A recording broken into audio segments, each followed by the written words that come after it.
Яңалыклар чыгарылышы үз ишин башлап җибәрде. Студияда Лилия Гатина алга таба кайбер темалар турында кыскача.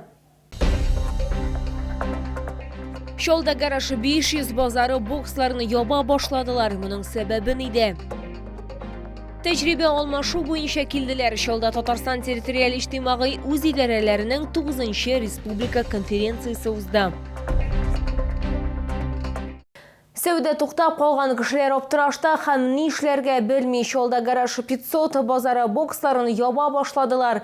Исегезгә төшерәм, 2023 елның декабрендә эшмәкәрләр кытычкыч янгын кичерде. Ут күп кенә боксларны юк итте. Сату өчен билгеләнгән товарлар һәм продукция янды. Эшмәкәрләр белән яңадан безнең төшерү төркеме очрашты.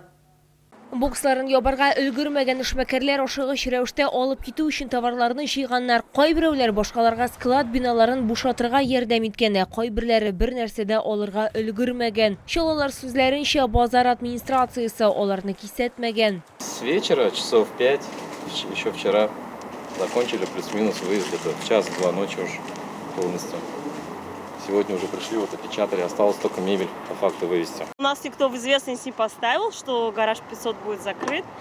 Нам вот сейчас ставят перед фактом, и пока нас не опечатали, просто вывозим то, что можем, хотя бы портящиеся продукты. Шулай ук белдерүдә транспортка керү һәм чыгу тыела, шуңа күрә төяү һәм бушатуны алдан планлаштырырга кирәк дип язылган. Бүген базар территориясендә көч структуралары хезмәткәрләре эшләде. Суд приставлары боксларны мөхөрләде. Барлыгы 500-дән ким булмаган бина. Вся наша семья держится, так сказать, на этом бизнесе, потому что очень много магазинов у нас здесь на гараж 500. Соответственно, это колоссальные убытки и огромный шок.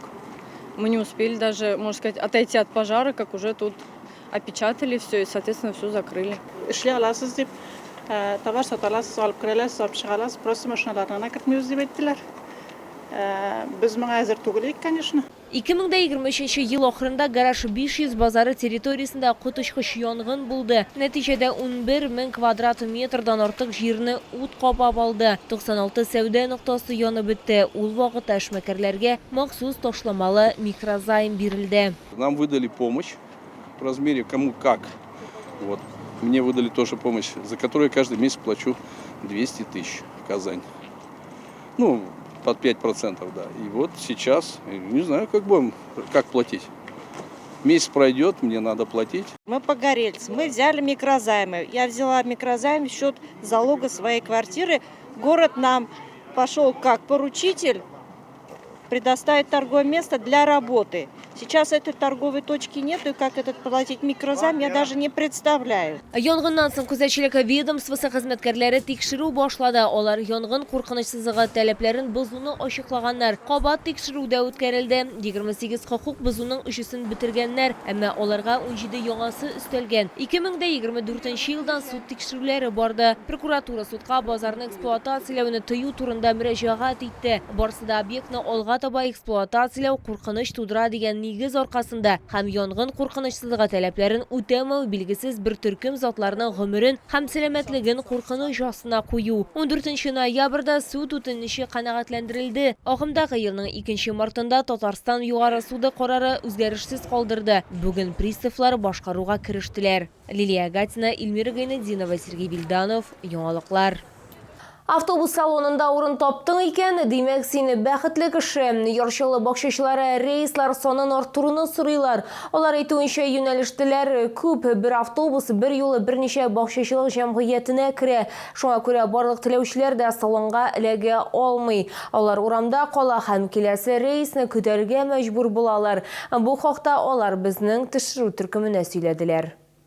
Девушка, подождите, вы последний пришли, мы первые. Куда вы едете? Куда идите? Вы последний пришли, мы первые. Хотите, женщина? Давай за руку ее. Бакчачылар сүзләренчә, тулы автобус ул инде гадәти күренеше. Транспорт бер юлы берничә бакча ширкәтенә керә. Барысы да салонга эләгергә тели. Шуңа күрә бакчачылар арасында сүз көрәштерү дә килеп чыга. Ишекләр көчкә ябыла. Бакчачыларның бер өлеше майданчыкта киләсе рейсны көтеп кала. Народу много, не умещаемся все в один автобус. Вот приходится ждать следующего рейса еще 40 минут. Не уместились в этот рейс. Стояли до шлагбаума, не вошли все в автобус. Я езжу в СНТ «Автозаводец». У нас там 4 общества рядом. И очень много народу набивается в автобус. В общем, получается очень опасная езда. У нас просто буквально кто-то висит. Бокша şirketlerine avtostansiyadan birinchi reys ertangi 7 saat 40 minutda ketdi. Ammo qay bir bokşachilar maydonchiqqa shirat boshida buldiramiz deb umidlanib saat 6ga kelalar. Сесть в этот один автобус не могут. И постоянно. И второй будет такой же рейс полный, и третий. Это сам. Я пробовала ездить на нескольких. Да, и вот я с 6 часов здесь стою, чтобы выехать. Первых места не хватит, если мы попозже придем. Потому что народу много всегда, не все могут сесть в один автобус. Вот. И хочется место занять, конечно. Bokşachilarda tag'in bir narsa qanoatsizlik uyata. Ular shaharga bokша shirkatlaridan qaytuvchi avtobuslarning ne uchun круглое поле bistasini kiruvini anglamay. Большой разворот вот этот сделали на круглое поле. Это же далеко очень. Здесь-то, когда было, это рядышком. Пешком можно было дойти. Почему так объезд через круглое поле? В мае же обещали сделать уже ближе поворот. 8 километров – это большая все-таки разница. Быел 38 маршрут uyushtirilgan. Ular Sho'rli ham To'qay rayonining 83 bog'chachilik jamg'iyatini o'z ishine ola. Sho'rli respublikada bog'chachilarni yurituga finanslov bo'lib bera turgan birdan bir shahar. Summa 25 million so'm tashkil etgan. Bog'chachilik shirkatlarini tub to'xtalish pavilyonlaridan ketarga bo'la. Ular 51 kompleks avtostansiya, studentlar urami Qizil Sho'rli. So'nggi to'xtalishda bog'chachilar avtobus sonini orttirib У нас утром, вот во вторник, вообще невозможно уехать. Столько народу бывает. Хотя бы один раз давали бы по вторникам 2 автобуса. А так все нормально. Автобусы-то ходят, ну, по одному. Утром вот не поместились. 4 общества. Да, 4 общества у нас. Вот остановка надо сюда, какое-нибудь укрытие. Только вот это. А так-то вроде нормально. Автобусы ездят хорошо. Но первым рейсом это народу много бывает. Особенно во вторник, первый, после выходного. И все нормально. Halni anglatu uchun bir shahar administratsiyasiga murojaat etdik. Haliga javob olmadi. Qog'ozga tusishini olg'a toba kuzatib turashaqmiz. Liliya Gatsina, Elmira Gaynetdinova, Fanis Iksanov, Yo'g'liqlar. Tecrübe almashu bo'yicha keldilar. Bugun Sho'rda Tatarstan territorial ijtimoiy o'z idoralarining 9 respublika konferensiyasi o'zda. Onda territorial ijtimoiy o'z idoralarining 450 raisi ham aktivisti qatnashdi. Shaharda ular uchun bayram konserti ham Sho'rda yetishtirilgan produksiya ko'rgazmasini uyushtirganlar Sho'rada bizning tashrif turkumida bo'ldi.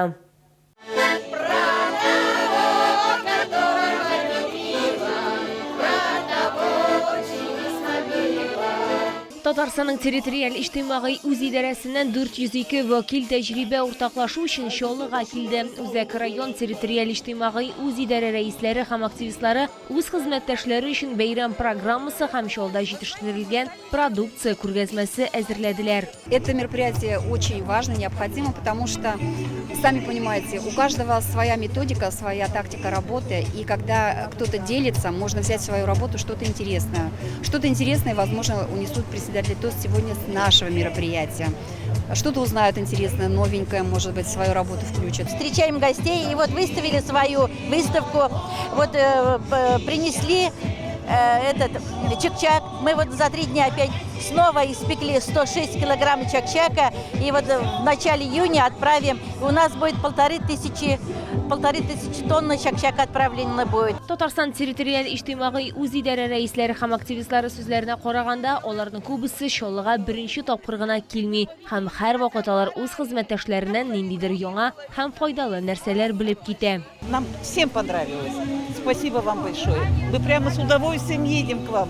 Такие вы все прямо позитивные, такие вы, как вас сказать, что вот все вы знаете, все вы умеете и обучаете нас. Очень впечатляет, значит, организация встречи. Это первое. Организация всех вот этих мероприятий. Уже мы во втором дворе участвуем. отличная прям. Татарстан территориаль-иҗтимагый үз идарәләренең республика конференциясе беренче тапкыр Чаллыда 2019 елда узды һәм бүген 7 ел узгач чара яңадан биредә үтте. Барысы да территориаль-иҗтимагый үз идарәләренең иң актив хәрәкәте Чаллыда булуын билгелиләр. Я хочу поблагодарить руководство города, лично Наиля Гамбарыча, который лично держит этот вопрос под контролем и помогает, поддерживает, уделяет очень серьезное внимание ТОСовскому движению. Ведь суть вот этого движения, здесь люди, руководители вовлекают самих жителей для решения самых насущных проблем. Всего у нас в Челнах 80 ТОСов, и этот институт уже зарекомендовал себя как эффективный и нужный институт, потому что вопросы жителей, которые они имеют, которые они хотят решать, очень быстро решаются вот как раз через механизм территориальных общественных самоуправлений. Татарстан территориаль-иҗтимагый үз идарәләренең республика конференциясе 3 майданчыкта җиңү паркында, Яңа шәһәрнең 14-нче комплексында һәм ГЭС бистәсендәге 7-нче комплекста узды. Лилия Гатина, Яна Вальдю, Фәнис Иксанов, Яңалыклар. Бу сезгә җиткерәсе соңгы мәгълүматыбыз иде. Мин Лилия Гатина, сезнең белән сау булашам. Исән-имин булыгыз.